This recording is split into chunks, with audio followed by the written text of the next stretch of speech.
Now, I want to share a story with you, and this is actually an article that I wrote over the weekend called All Wars Are Bankers' Wars. And I went in, I did a lot of research. It's posted to the front page of whatreallyhappened.com. I understand it's already gone viral. It's being reposted around the web.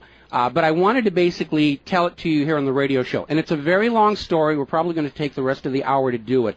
But it's something that you need to understand, that all of these wars and assassinations that we're told are crazed lone nut assassins or weapons of mass destruction or bringing democracy, all of them track back to the private central bankers as the initiating event. And the more you study this, the more you will realize all the wars are wars for the bankers, for the private central bankers. And I know a lot of people are going to have difficulty comprehending this, just how many of these wars we have fought as a nation were fought for no other purpose than to force private central banks onto nations that did not want them. So we're going to have a few examples so you understand why at this particular time in history the United States government is mired in so many wars against so many foreign nations. And there's plenty of precedents for this. Now, going back to the beginning, the United States fought the American Revolution primarily over King George III's Currency Act, which forced the colonists to abandon their own government-issued currencies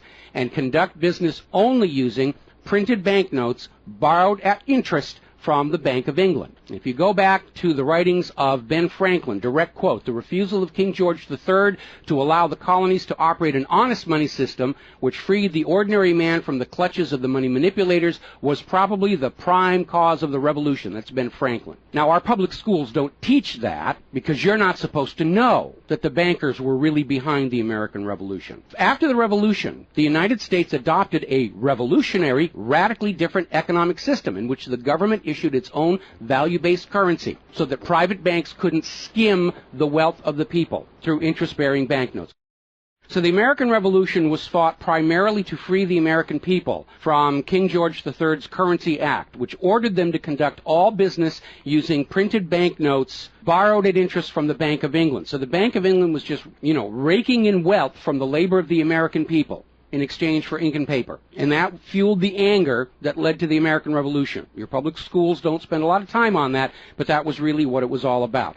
So the revolution was over, the United States was born, but the private bankers are nothing if not dedicated to their schemes to acquire other people's wealth, and they knew full well how easy it is to corrupt a nation's leaders. Now, just 1 year after Mayor Amschel Rothschild had uttered his infamous, "Let me issue and control the nation's money, and I care not who makes the laws," private bankers succeeded in setting up a new private central bank called the First Bank of the United States, largely through the efforts of the Rothschilds' chief supporter in the United States, Alexander Hamilton. Now, this First Bank of the United States was founded in 1791, and by the end of its 20-year charter, the First Bank of the United States had almost ruined the nation's economy while enriching the bank's owners. As a result, Congress refused to renew the charter and signaled their intention to go back to a state-issued, value-based currency on which the people paid no interest at all to any banker. This resulted in a threat from Nathan Mayer Rothschild against the U.S. government. Quote, "Either the application for renewal of the charter is granted, or the United States will find itself involved in a most disastrous war." End quote. Congress still refused to renew the charter for the First Bank of the United States, whereupon Nathan Mayer Rothschild railed, quote, "Teach those impudent Americans a lesson. Bring them back to colonial status." End quote. Financed by the Rothschild-controlled Bank of England, Britain then launched the War of 1812 to recolonize the United States and force them back into the slavery of the Bank of England's banknotes, or to plunge the United States into so much debt they would be forced to accept a new private central bank. And the plan worked.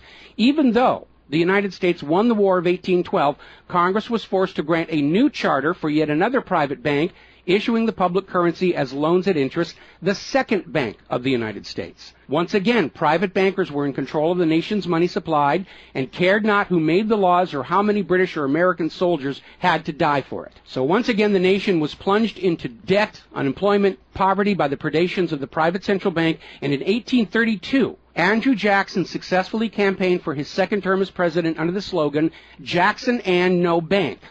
True to his word, Jackson succeeded in blocking the renewal of the charter for the Second Bank of the United States of America. And this was where that famous quote came from Andrew Jackson. Quote, "Gentlemen, I too have been a close observer of the doings of the Bank of the United States.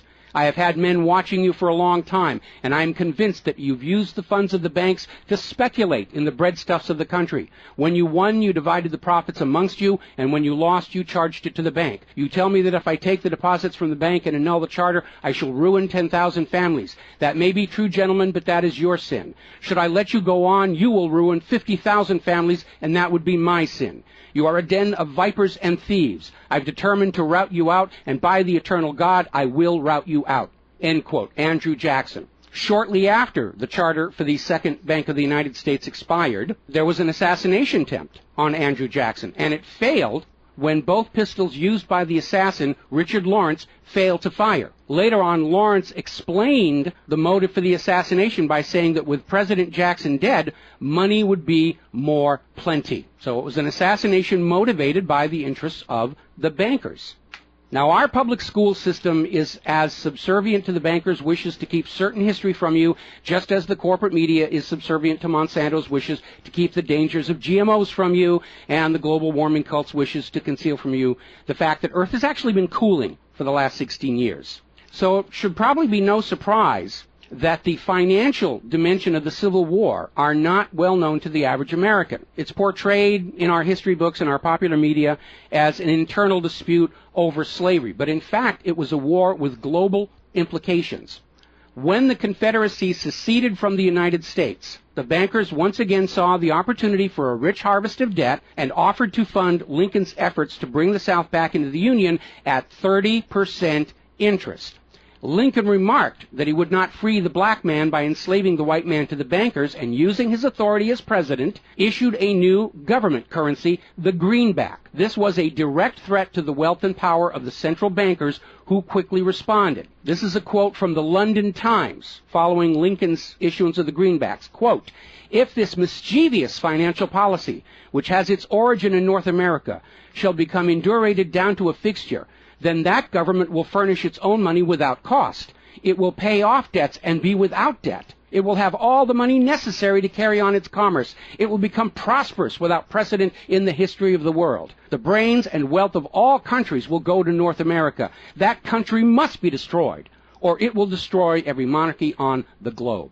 So, goaded by the private bankers, much of Europe supported the Confederacy against the Union, with the expectation that victory over Lincoln would mean the end of the greenback. France and Britain seriously considered an outright invasion on the United States in support of the Confederacy, but they were held at bay by Russia. A little bit of history most Americans don't understand. Russia came to the aid of Lincoln's Union during this crisis. Now, at that time, Russia had just ended their serfdom system, and they had a state central bank similar to the system the United States had been founded on. Now, free of European intervention, the Union won the war, and Lincoln announced his intention to go on issuing the greenbacks. Following Lincoln's assassination, the greenbacks were pulled from circulation, and the American people forced to go back to an economy based on banknotes borrowed at interest from the private bankers.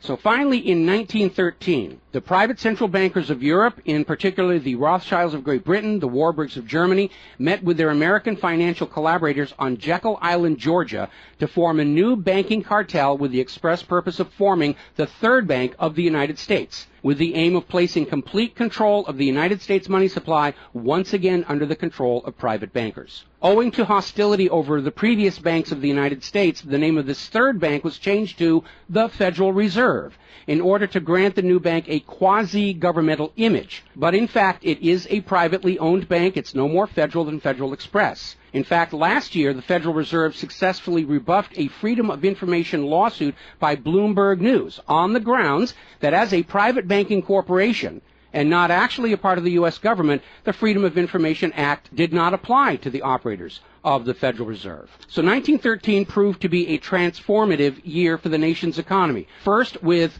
Congress' passage of the 16th Income Tax Amendment and the false claim it had been ratified. Here's another direct quote. "I think if you were to go back and try and find and review the ratification for the 16th Amendment, which was the internal revenue, the income tax, I think if you went back and examined that carefully, you would find that a sufficient number of states never ratified that amendment," end quote. That's U.S. District Court Judge James C. Fox in Sullivan versus United States, 2003. Later that same year, 1913, and apparently unwilling to risk another questionable amendment, Congress passed the Federal Reserve Act over the Christmas holiday in 1913, while members of Congress opposed to the measure were at home. This was a very underhanded deal, as the Constitution explicitly vests Congress with the authority to issue the public currency, does not authorize its delegation, and thus would have required a new amendment to transfer that authority to a private bank. But pass it, Congress did, and President Woodrow Wilson signed it as he promised the bankers he would in exchange for generous campaign contributions. Now, President Wilson later regretted that decision. You've probably heard this quote before, but you're going to get it again. Quote, "I am a most unhappy man. I have unwittingly ruined my country. A great industrial nation is now controlled by its system of credit. We are no longer a government by free opinion, no longer a government by conviction and the vote of the majority, but a government by the opinion and duress of a small group of dominant men." That was Woodrow Wilson writing in 1919. Now, 1 year after the passage of the Federal Reserve Act, World War I started, and it is important to remember that prior to the creation of the Federal Reserve, there was no such thing as a world war. Now, World War I actually started between Austria-Hungary and Serbia, but quickly shifted to focus on Germany. Why Germany? They didn't start the war. Why was Germany the villain in World War I? Well, the real reason was their industrial capacity was seen as an economic threat to Great Britain. Great Britain's pound was already in decline at the time because too much economic emphasis was on banking and finance, and not enough was on agricultural development, industrial development, and infrastructure. It's very much like the situation we have in the United States right now. All the financial operatives, they want to play the Wall Street games, and other parts of the economy are being neglected. We've lost a great deal of our manufacturing. We're not the agricultural exporter we used to be because everybody's over there at Wall Street playing in that giant open-air casino. Now, pre-war Germany did have a private central bank, but it was under strict control by the German government to keep inflation at reasonable levels and to make sure that all of the German economy was being properly funded, just like Putin did with their central bank about a month ago. Under government control by the German government, investment was guaranteed to internal economic development, and as a result, Germany had become a major manufacturing technological power. They were exporting products that Great Britain could not compete with. So in the media of the day, Germany was portrayed as the main opponent of World War I. And not just defeated, it was flattened. Now, following the Treaty of Versailles, Germany was ordered to pay the war costs of all the participating nations, even though Germany had not started that war. This amounted to 3 times the value of all of Germany itself. Germany's private central bank, to which the German government had gone deeply into debt to pay the cost of the wars, was allowed to break free of government control. That led to the massive inflation of the Weimar Republic, followed, permanently trapping the German people in endless debt. And money speculators were running rampant, and it led to these situations where you had literally a whole basket full of paper notes to get a loaf of bread. Now, when the Weimar Republic collapsed economically, it opened the door for the National Socialists to take power. Their first financial move was to issue their own state currency, which was not borrowed from private central banks. It was based on a unit of value, not a unit of debt. Freed from having to pay interest on the money in circulation, Germany blossomed and quickly began to rebuild its industry. It was an amazing transformation to see. The media called it the German miracle. Time magazine lionized Hitler for the amazing improvement of life for the German people and the explosion of German industry, and they even named him Time magazine's Man of the Year in 1938. And then once again, Germany's prosperity and freedom from a private central bank loaning the public currency at interest became a threat to other nations and other powers. I have a couple of quotes here from Winston Churchill that tells you what was really going through the minds of Europe in the years leading up to World War II. Quote, "Should Germany merchandise again," which means do business, "should Germany merchandise again in the next 50 years, we have led this war, World War I, in vain." That was Winston Churchill writing in the Times in 1919. Another quote, "We will force this war upon Hitler if he wants it or not," end quote. Winston Churchill in a 1936 radio broadcast. Quote, "Germany becomes too powerful. We have to crush it," end quote. Winston Churchill in November 1936 speaking to U.S. General Robert Wood. Quote, "This war is an English war, and its goal is the destruction of Germany." Winston Churchill, autumn 1939 broadcast. So it was all about economics and profitability. Now, Germany's state-issued value-based currency was also a direct threat to the wealth and power of the private central banks around the world. And as early as 1933, they started to organize a global boycott against Germany to strangle this upstart ruler who thought he could run his nation without a private central bank. Now, as had been the case in World War I, Great Britain and other nations threatened by Germany's economic power looked for an excuse to go to war. And as public anger in Germany grew over the boycott, Hitler foolishly gave them that excuse. Years later, in a spirit of candor, the real reasons for the war were made clear. Quote, "The war wasn't only about abolishing fascism, but to conquer sales markets. We could have, if we had intended so, prevented this war from breaking out without doing one shot, but we didn't want to." End quote. Winston Churchill to Harry Truman, March 1946. One more quote here. Quote, "Germany's unforgivable crime before World War II was its attempt to loosen its economy out of the world trade system and to build up an independent exchange system from which the world finance couldn't profit anymore. We butchered the wrong pig." End quote. Winston Churchill writing in his book, The Second World War.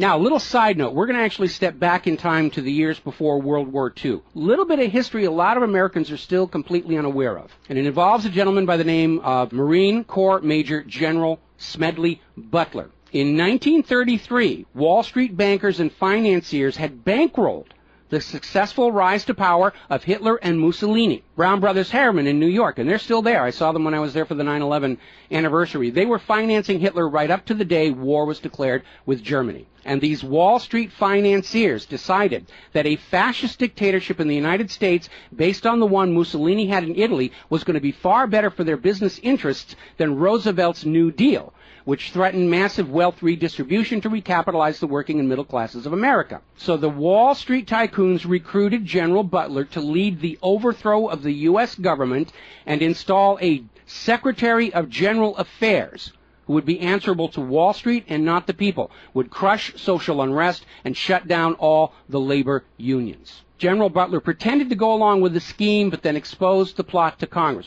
So they recruited Marine Corps Major General Smedley Butler to lead this coup d'etat, because Butler was very popular with the soldiers, and his image as part of this move would help convince the military this was the right thing to do. Now, to his credit, Major General Smedley Butler, remembering his oath to the Constitution, pretended to go along with the scheme, but then exposed the plot to the United States Congress. Congress, then as now in the pocket of Wall Street bankers, refused to act. When Roosevelt learned of the planned coup, he demanded the arrest of the plotters, but the plotters simply reminded Roosevelt that if any one of them were sent to prison, their friends on Wall Street would deliberately collapse the still fragile U.S. economy and blame Roosevelt for it. So Roosevelt was unable to do anything about this attempted coup d'etat until the start of World War II, at which time he prosecuted many of the plotters under the Trading with the Enemy Act. Now, mostly it was glossed over. Oh, it's just a rumor, unfounded, it's wacko conspiracy theory. But in 1967, the congressional minutes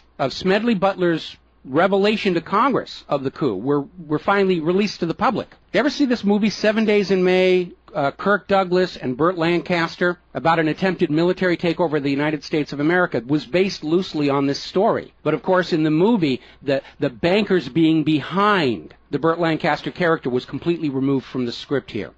Now, Smedley Butler is also famous for writing a work called War is a Racket. And I would like to read you a quote from that.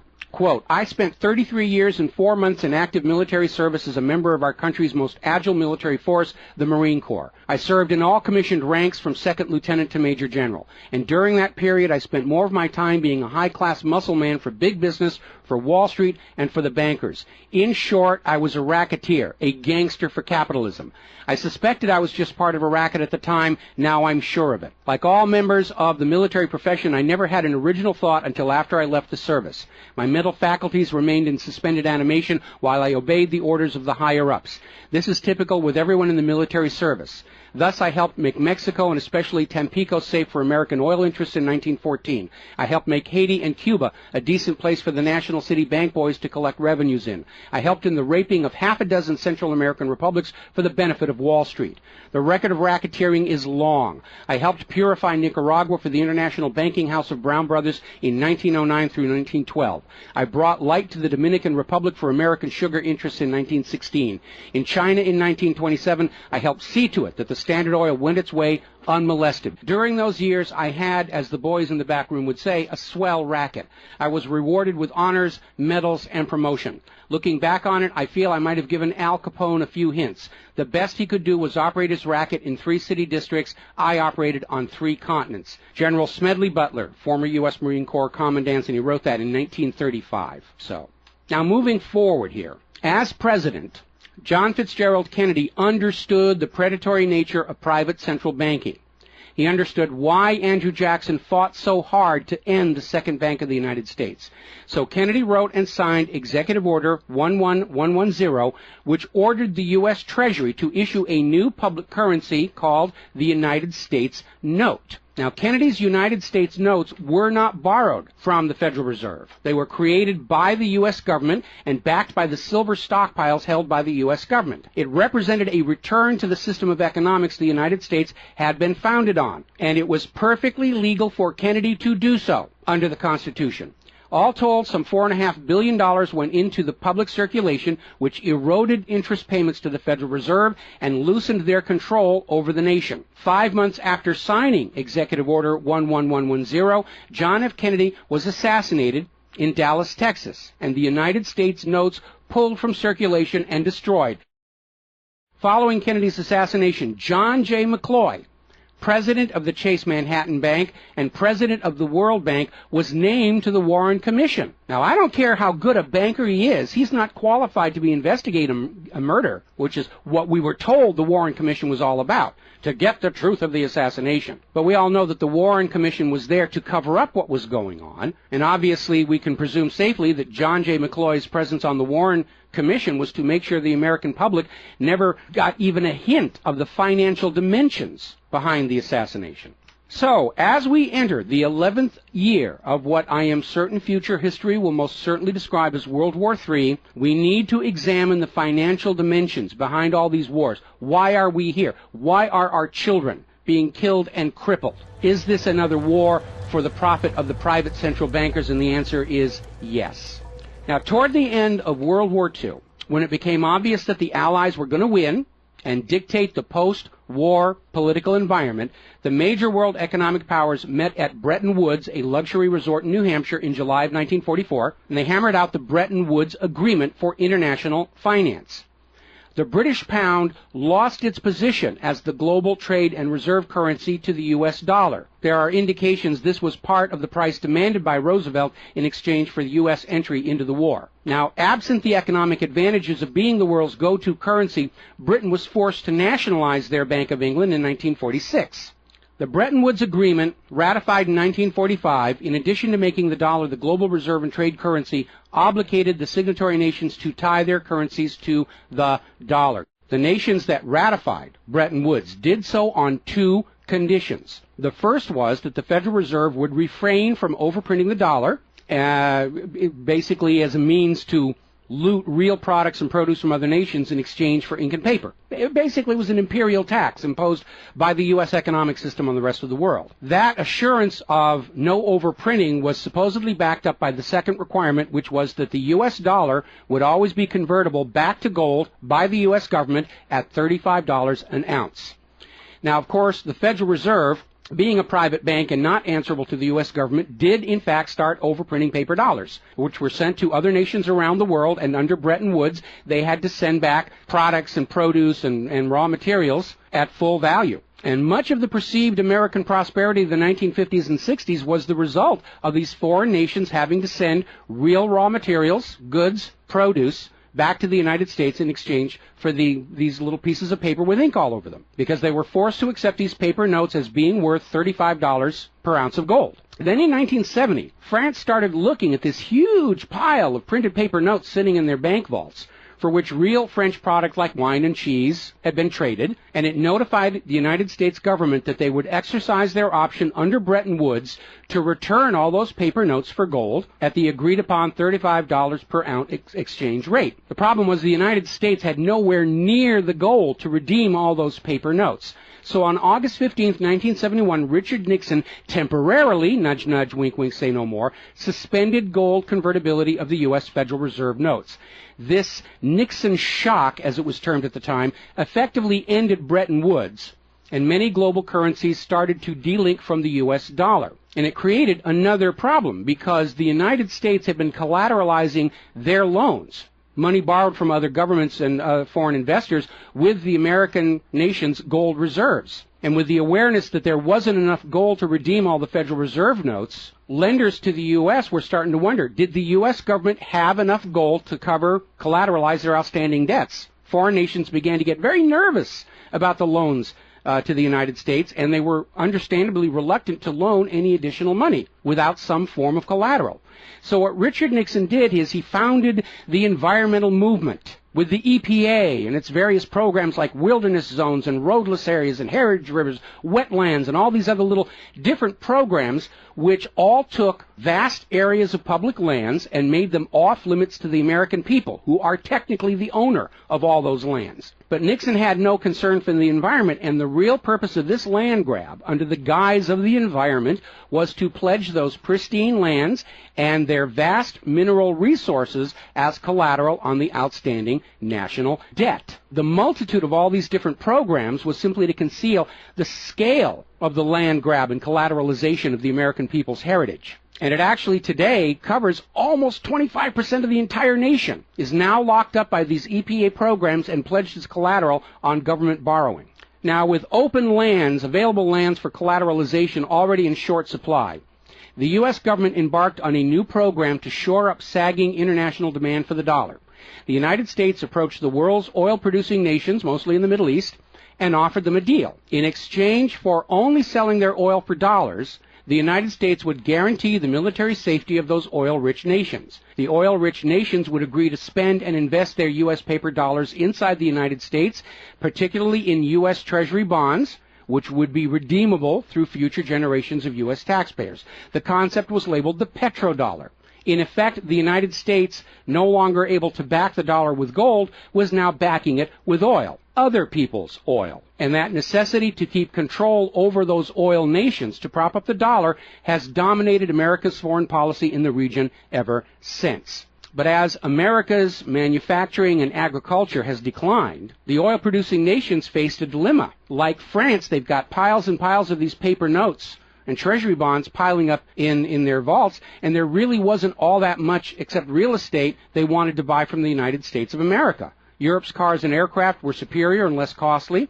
In more recent times, America's experiment with GMO food crops has led a lot of nations to simply avoid buying U.S. agricultural exports. Israel's constant belligerence against its neighbors has caused the oil-producing nations to wonder if the U.S. could actually keep their end of the petrodollar arrangement. So oil-producing nations started to talk of selling their oil for whatever currency the purchasers wanted to pay. Iraq, already somewhat hostile to the United States following Desert Storm, demanded the right to sell their oil for euros in 2000. In 2002, the United Nations agreed that Iraq had a right to sell their oil for euros under the Oil for Food program. 1 year later, 2003, the United States reinvaded Iraq, lynched Saddam Hussein, and placed Iraq's oil back on the world market, only available for U.S. dollars.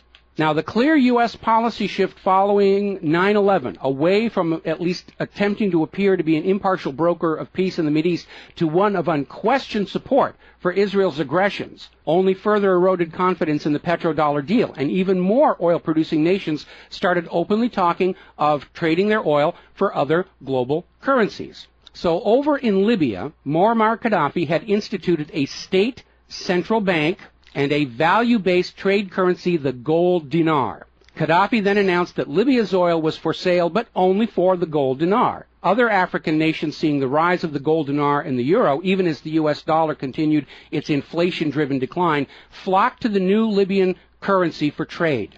This move had the potential to seriously undermine the global hegemony of the dollar. French President Nicolas Sarkozy reportedly went so far as to call Libya a threat to the financial security of the world. So the United States invaded Libya under the guise of supporting a popular rebellion. They brutally murdered Gaddafi, apparently because the object lesson of Saddam's lynching had not been enough of a message, imposed a private central bank, and returned Libya's oil output to dollars only. The gold that was supposed to be made into the gold dinars, as of the last report I could find, unaccounted for. Now, according to General Wesley Clark, the master plan for the dollarification of the world's oil nations included 7 targets: Iraq, Syria, Lebanon, Libya, Somalia, Sudan, and Iran. Venezuela, which has started selling their oil to China for the yuan, seems to be a late addition. What is notable about those original 7 nations targeted by the U.S. is that none of them are members of the Bank of International Settlements. This is the private central banker's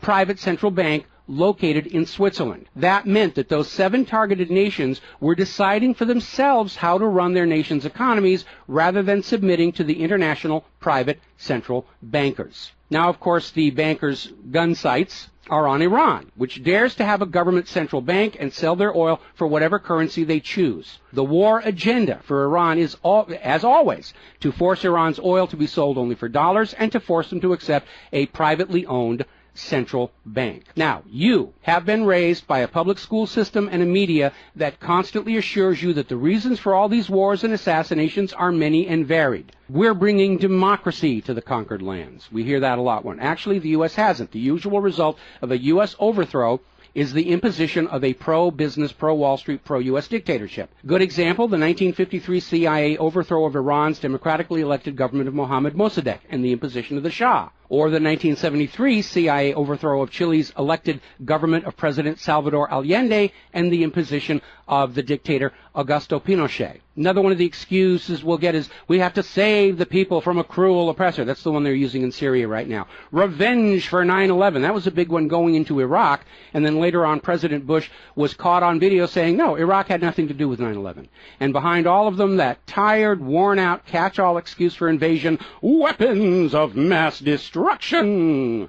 Assassinations are always passed off as crazed lone nuts to obscure the real agenda. And the real agenda of the bankers is very simple. It is enslavement of the people by creation of a false sense of obligation. Now, that obligation is false because the private central banking system by design creates more debt than money with which to pay the debt. There is no way out the way it's set up. It's impossible to escape as long as you're playing by their rules. And you need to understand, private central banking is not science. It is a religion. It's a set of arbitrary rules created to benefit the priesthood, meaning the bankers, and it is supported only because people believe this is the way it's supposed to be.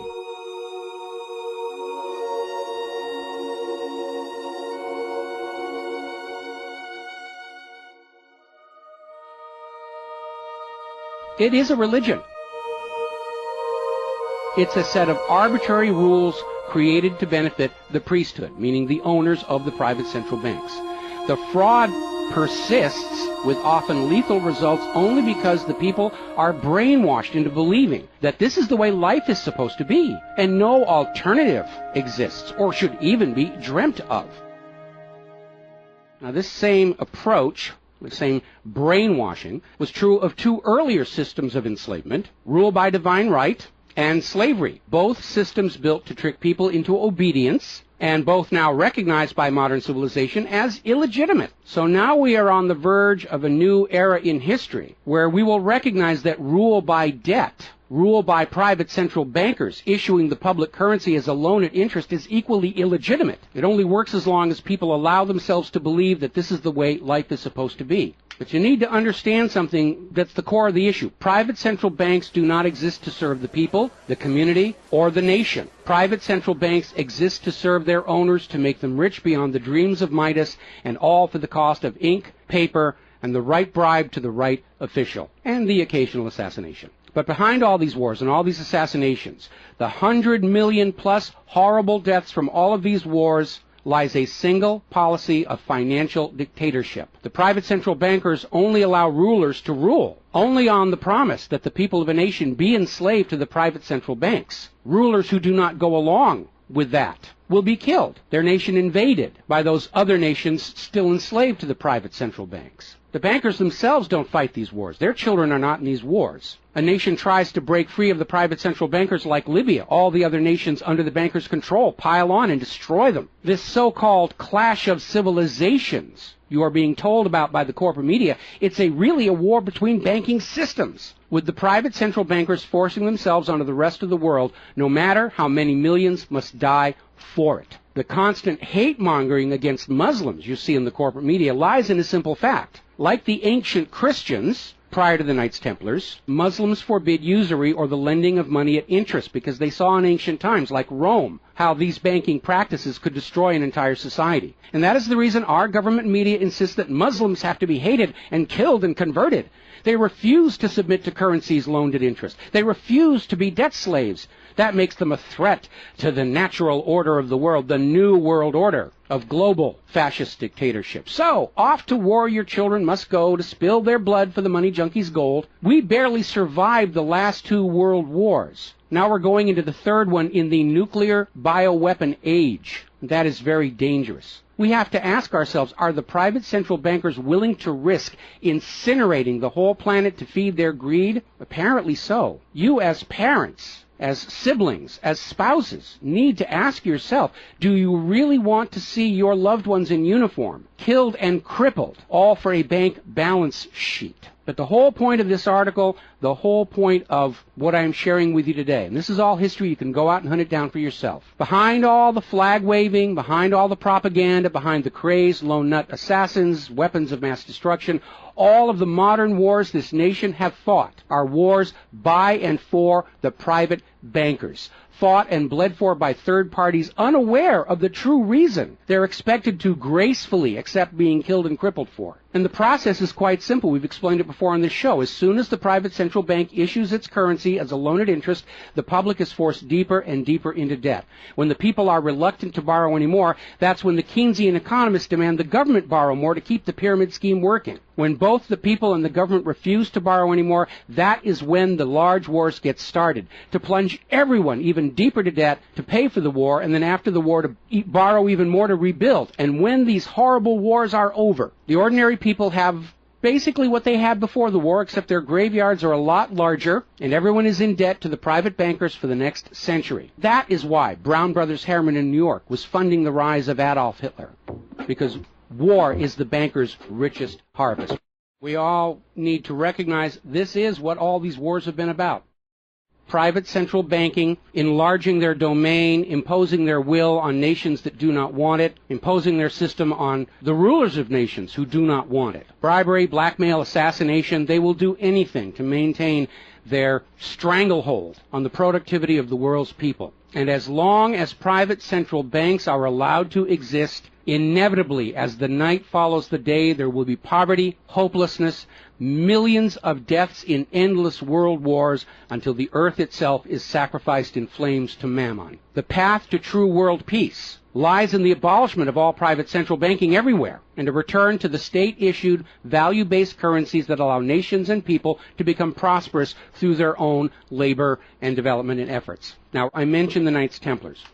Prior to the Knights Templars, Christianity, like Islam, forbade usury because Christianity, much of Orthodox Christianity, came out of Rome, and they had seen firsthand what debt-based economies do, even to the Roman Empire. They'd seen it firsthand, so they had a ban on usury. And the Knights Templars were able to basically either bribe or blackmail the Pope to get a special dispensation that allowed them to rent money, is what they called it. They didn't call it usury, they called it renting money. A lot of modern predatory banking practices were pioneered by the Knights Templars. And they plunged Europe into hopelessly unpayable debt until finally French King Philip IV, otherwise known as Philip the Fair, did the only solution he could do, because he understood as long as you believed in the rules of the bankers, as long as you played by the rules they created to serve themselves, you are hopelessly trapped. And so Philip thought outside the box, and I know he's demonized for it, but in looking at the history of the Templars, it was his last resort. He sent messages to all of the regions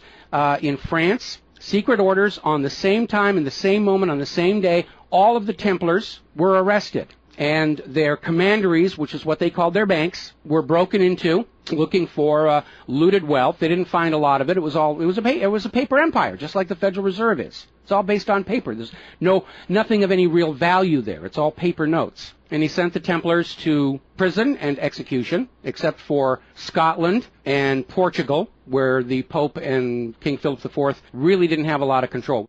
I think that the governments of the world, looking at the situation, looking how close we are to seeing this current world conflict emerge into a full-blown global thermonuclear war, that maybe they need to start thinking about the wisdom of King Philip the Fair and say it's time to simply grab all these private central bankers all at the same time so they can't simply skedaddle from one nation to another and come back and try the same thing again, as they will inevitably do, because these people are addicts. They're hopelessly addicted to other people's money. It's why we call them money junkies. When we see somebody who's addicted to cocaine or methamphetamine or heroin, and we can easily see how they're destroying their home and community around them. Now we need to look at these money addicts and look at how they're destroying the entire world around them. And it's time for an intervention. It's time for us to become private central banking heretics, to stop believing that this is the way life is supposed to be, because it isn't. It isn't even the way the United States was actually started. And they're trying as hard. Look at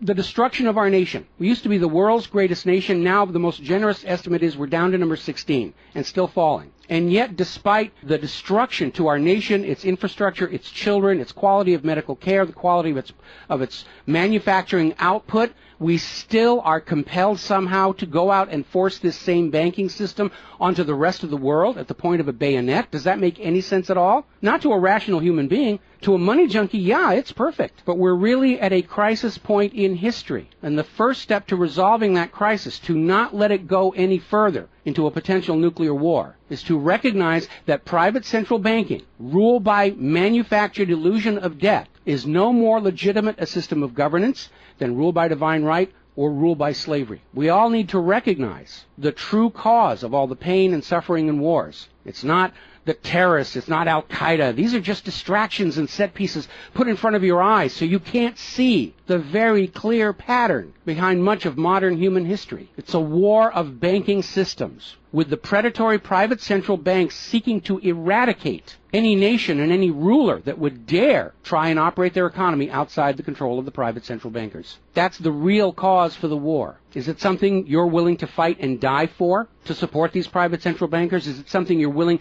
to let your sons and daughters and brothers and sisters be blown to bloody bits for, so the money junkies can have their latest fix, just a little tiny bit more gold or a little larger number on the bottom of that brokerage statement, so they can have today's thrill, their fix of money that is bought with the blood of your children? I don't think so. But the time has come to point out what really is the cause of all causes behind all the wars and suffering that our planet is having to endure and our people are having to endure. The common enemy of all humankind are private central banks issuing the public currency as a loan at interest. And as history will show, they will do anything, up to and including global wars, to keep their lock on yours and your children's future economic well-being and productivity. We're not a free society. Media will tell us that we're free, but we're not free. We are slaves. Our slave chains are made of paper, and that paper is the Federal Reserve note. Too few of our leaders have tried to stand up to this system of enslavement, usually with lethal results. But if all the people of the world at the same time stand up and say no more private central banks, it will come crashing down, just as slavery did, just as rule by divine right did, and then we'll be embarking on a new era in human history, where the emphasis on social development is on the people and not on the money junkies.